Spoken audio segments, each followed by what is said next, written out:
नमस्कार दोस्तों, आज मैं आपको एक कहानी सुनाने जा रही हूँ। मृत्यु अटल है। कहानी पसंद आए तो प्लीज़ वीडियो को लाइक, शेयर एंड चैनल को ज़रूर से ज़रूर सब्सक्राइब कर देना। एक गांव में रामानंद नाम का एक बड़ा ही विद्वान ब्राह्मण रहा करता था। रामानंद बचपन से ही ब्रह्मचारी था, इसलिए उसका परिवार के नाम से कोई भी नहीं था। हाँ, उसका बचपन का एक मित्र था, हरिदास नाम का। हरिदास जो रामानंद के गांव से 3-4 गांव दूर के गांव में रहा करता था। वो जन्म से ही गूंगा और एक पैर से विकलांग था।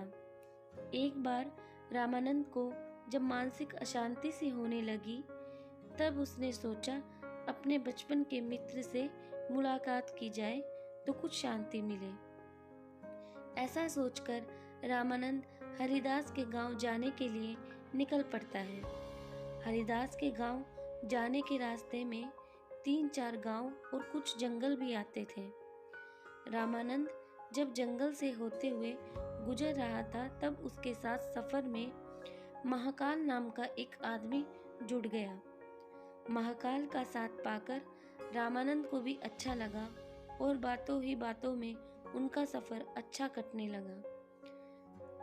चलते चलते रास्ते में जब पहला गांव आया, तब महाकाल ने रामानंद से कहा कि तुम आगे बढ़ो, मेरा इस गांव में कुछ काम है, उसे खत्म करके मैं तुम्हें आगे मिलता हूँ। रामानंद ने अपना सफर धीरे धीरे जारी रखा। वह अपने सफर में थोड़ा ही आगे बढ़ा था कि उसे पता चला उस गांव में कोई फांसी लगाकर मर गया है। आगे महाकाल फिर उसके साथ सफर में जुड़ गया। वहां दोनों अपना सफर जारी रखते हुए आगे बढ़ते गए। कई मीलों तक चलने के बाद फिर से एक गांव रास्ते में पड़ा, जहां फिर से महाकाल ने रामानंद से कहा, मेरा इस गांव में कुछ काम है जो पूरा करके मैं तुम्हें आगे मिलता हूँ। और वह उस गांव में चला गया। रामानंद ने फिर धीरे धीरे अपना सफर जारी रखा और थोड़ा आगे जाकर उसे खबर मिली कि उस गांव में एक आदमी को सांप काट गया और आदमी मारा गया। रामानंद सोच ही रहा था कि यह कैसा अजीब इत्तेफाक है कि जिस भी गांव में महाकाल जाता है, वहां कोई ना कोई बुरी खबर आ जाती है। कि तभी महाकाल फिर से उसके साथ सफर में जुड़ गया।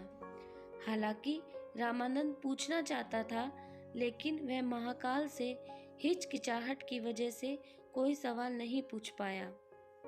कुछ घंटों तक चलने के बाद फिर से एक गांव आया और फिर से महाकाल उस गांव में चला गया। और जब वह लौट के आया, तब तक रामानंद को पहले से पता चल चुका था कि उस गांव में आग लगने की वजह से कई लोगों की जान जा चुकी थी। क्योंकि रामानंद इस बार आगे नहीं बढ़ा था और उसी गांव के पास वाले मंदिर पर रुककर यह सब देख रहा था। जब महाकाल रामानंद के पास वापस आया, तो इस बार रामानंद से रहा नहीं गया और उसने महाकाल से पूछा कि आखिर तुम कौन हो और क्या राज है कि तुम जहां भी जाते हो वहां पर कोई ना कोई मर जाता है। रामानंद के पूछने पर महाकाल ने उसे सच सच बता दिया कि वह असल में यमराज का एक दूत है, जिसका काम ही लोगों की जान निकालना है। अब तक जो भी हुआ था वह सब देखते हुए रामानंद को उसकी बात तो सच लग रही थी, लेकिन पूरी तरह से विश्वास नहीं हो रहा था।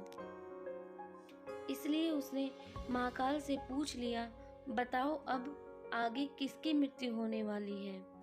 महाकाल जो कई समय से रामानंद के साथ चल रहा था, उसे रामानंद का स्वभाव अच्छा लगा था, इसलिए उसने कुछ भी नहीं छुपाया। उसने रामानंद को बताया कि आगे जिस व्यक्ति की मृत्यु होने वाली है, वह कोई और नहीं बल्कि जिसे तुम मिलने जा रहे हो वही है। यानी कि आगे हरिदास, जो कि खुद रामानंद का बचपन का मित्र है, उसी की जान जाने वाली थी।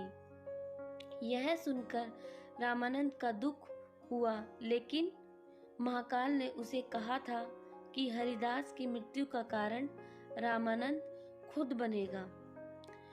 रामानंद ने सोचा कि मैं हरिदास से मिलूंगा ही नहीं तो उसकी मृत्यु भी नहीं होगी। यह सोचकर उसने हरिदास के गांव जाने का मन बदल दिया, लेकिन तब तक हरिदास हांफते हांफते उसी जगह आ पहुंचा जहां पर महाकाल और रामानंद रुककर बातें कर रहे थे। इससे पहले कि रामानंद हरिदास से कुछ पूछ पाता, वह जमीन पर गिर पड़ा और वहीं पर उसकी मृत्यु हो गई। रामानंद को कुछ भी समझ नहीं आ रहा था कि यह कैसे हो गया, लेकिन उसकी समझ में यह आ गया था कि महाकाल सच बोल रहा है। रामानंद ने महाकाल से पूछा, आपने तो कहा था कि हरिदास की मृत्यु का कारण मैं बनूंगा, किंतु यहाँ तो मुझे मिले बिना ही मर गया, ऐसा कैसे हुआ? महाकाल ने रामानंद से कहा, उसकी मृत्यु का कारण अब भी तुम ही हो, क्योंकि यह 2 गांव पहले से ही तुम्हारा पीछा कर रहा था। इसने तुम्हें देख लिया था, लेकिन गूंगा और एक पैर से अपंग होने की वजह से यह तुम्हारी जितनी तेजी से तुम्हारी तरफ बढ़ नहीं पाया और न ही तुम्हारा ध्यान अपनी तरफ खींच पाया।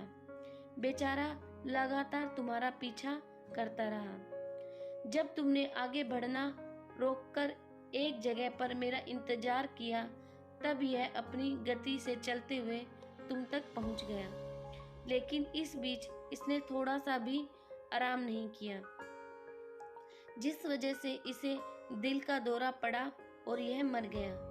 अपने बचपन के मित्र की मृत्यु से दुखी और यह जानकर और भी ज्यादा दुखी कि उसकी मृत्यु का कारण भी वह खुद ही है। रामानंद बहुत रोया। रामानंद ने खुद को संभाला और अपने मित्र की अंतिम क्रिया अच्छे से समाप्त की और अपने गांव की तरफ लौटने लगा। जाते जाते रामानंद के मन में सवाल आया कि उसकी मृत्यु कब होने वाली है, यह पता किया जाए। कुतूहलवश रामानंद ने महाकाल से विनती की कि वह उसे खुद की मृत्यु का समय और कारण बताए। महाकाल को लगा ब्राह्मण काफी समझदार है और महाकाल ने खुद देखा था कैसे रामानंद अपने परम मित्र की मृत्यु को भी झेल गया और कम समय में ही स्थिर हो गया। इसलिए महाकाल ने रामानंद को बताया कि तुम्हारी मृत्यु आज से 3 महीने बाद पड़ोसी राज्य में फांसी लगने से होगी। रामानंद अपने गांव लौट आया। आदमी कितना भी विद्यमान और ज्ञानी हो क्यों न हो, अगर उसे अपनी मृत्यु का समय पता हो तो उसे रोकने के लिए कुछ न कुछ तो करेगा ही। रामानंद भी इस बात का पूरा ध्यान रखने लगा कि वह किसी भी कारण और अव्यवस्था में अपने राज्य को छोड़कर कहीं पर भी ना जाए। फिर भी उसे भूख नहीं लगती, नींद नहीं आती और वह बहुत परेशान रहने लगा। रामानंद विद्वान होने की वजह से उसकी ख्याति उसके राज्य के राजा तक पहुंची हुई थी। जल्दी ही उसकी इस अवस्था की बातमी राजा तक पहुंच गई और एक दिन राजा ने उसे अपने दरबार में बुलाया।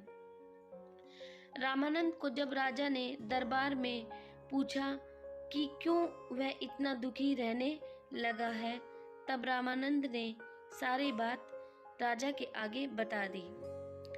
राजा समेत सभी दरबारियों को इस बात से काफी आश्चर्य हुआ, क्योंकि सब लोग जानते थे कि रामानंद कभी भी झूठ नहीं बोलता है।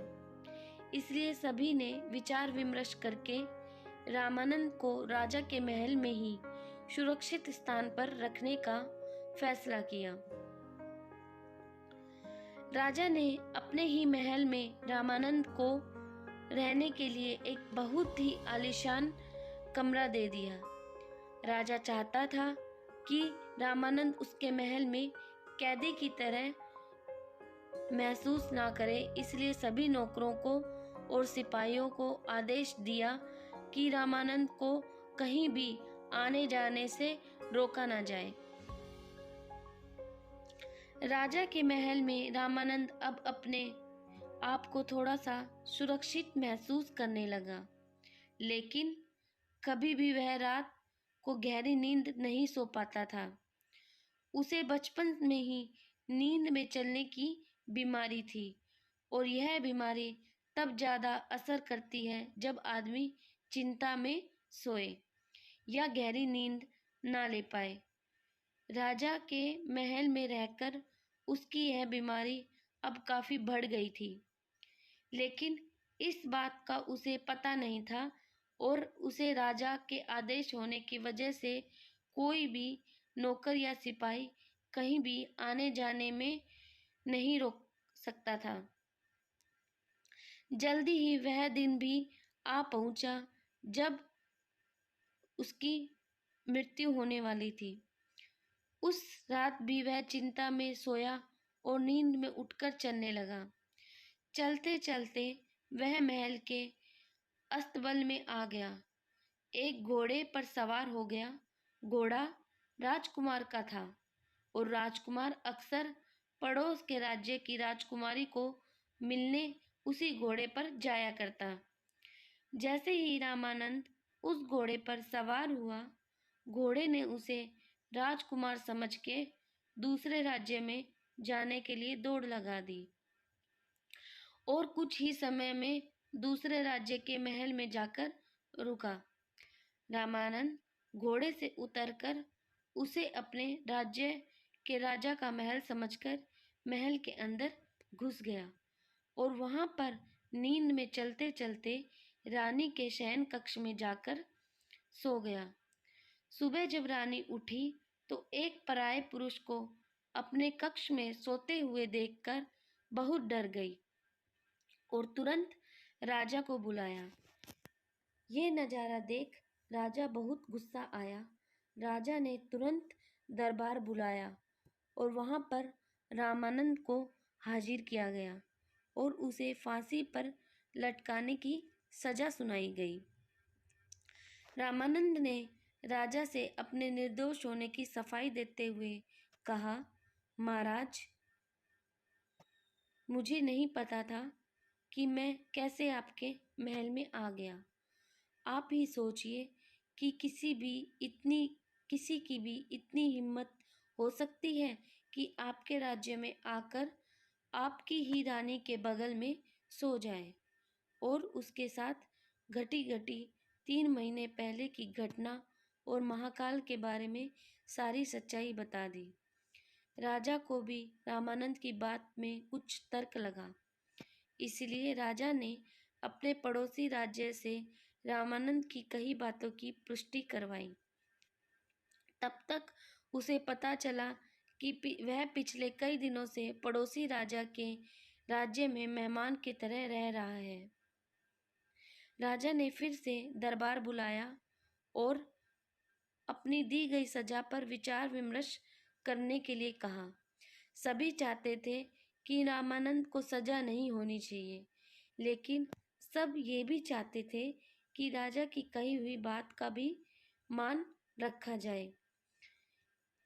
काफी सोच विचार करने के बाद सब इस बात पर सहमत हुए कि एक कच्ची सूत की डोरी से रामानंद को फांसी दी जाए, जिससे वह रस्सी टूट जाएगी और रामानंद की मृत्यु भी नहीं होगी और राजा की बात भी रह जाएगी।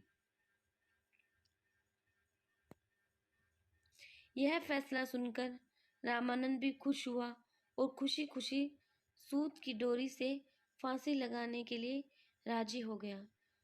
रामानंद को डोरी फांसी लगाई। वह डोरी रामानंद का वजन नहीं संभाल पाई और टूट गई, लेकिन टूटने से पहले पतली होने के कारण डोरी से रामानंद के गले की एक नस कट गई और काफी खून बहने की वजह से रामानंद की वहीं पर मौत हो गई।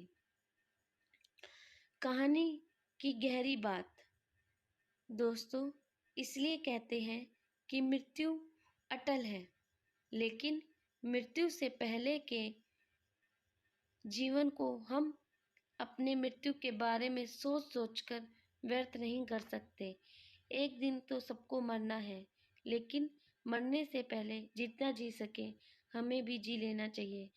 इस कहानी से सबसे गहरी बात जो हमें सीखने को मिलती है वो यह है कि हमें न भूतकाल में ना ही भविष्य काल में बल्कि हमें वर्तमान काल में जीना चाहिए।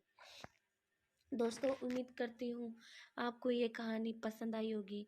कहानी पसंद आई तो प्लीज़ वीडियो को लाइक, शेयर एंड चैनल को सब्सक्राइब जरूर कर देना।